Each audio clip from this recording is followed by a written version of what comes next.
Now, NBC5 investigates and the unprecedented number of mail-in ballots this election. Tonight, we're going to explain why it could take weeks. That's right, weeks to get the final numbers in some races. Here's NBC5's Phil Rogers. In a warehouse in DuPage County, this was the scene as election workers packed up voting gear for the county's 268 polling sites. Everything from voter rosters in these green cases to the ballots themselves. So everything is in this cabinet that they will need in a polling place, and each one of these, one cabinet, one polling place. Correct. Hundreds of thousands will, of course, vote the traditional way, in person, starting at 6 tomorrow morning. But increasingly, this is becoming the new norm for Illinois voting. So much so that as of today, more than 1.7 million people had voted by mail statewide. Here's how much things have changed. These are all of the ballots from the gubernatorial election here in DuPage County from just 2 years ago.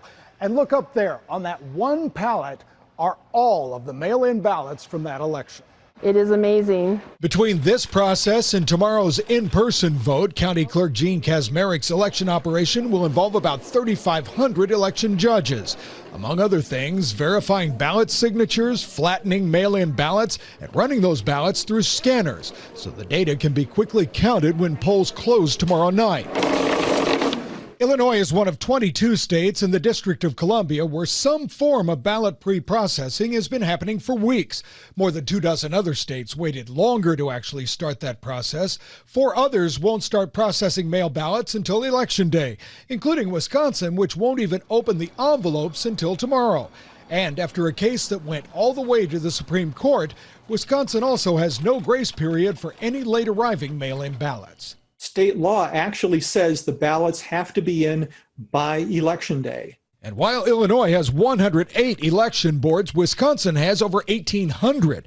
It's the most decentralized voting system in America. So as big as Milwaukee, as small as a little town in northwest Wisconsin with 34 voters. Unlike Wisconsin, Illinois is one of 22 states in the District of Columbia which do allow extra time for ballots to arrive past Election Day, including 5 crucial battleground states where the election could be decided. Among those, Pennsylvania, where the president is already crying foul. As soon as that election's over, we're going in with our lawyers. Almost all election experts say mail ballot fraud is so rare it is a virtual non-issue, and that extended deadlines are nothing new. And I'm sure the election authorities in those other states will be first to tell you that we need the time to count all those ballots. We have new numbers just in tonight. They indicate more than 98 million people have already voted nationwide, more than 62 million of them casting their ballots by mail. And Allison and Stefan, another important number, about 29 million mail-in ballots are still outstanding tonight. A lot of variables as America prepares to vote in person tomorrow morning.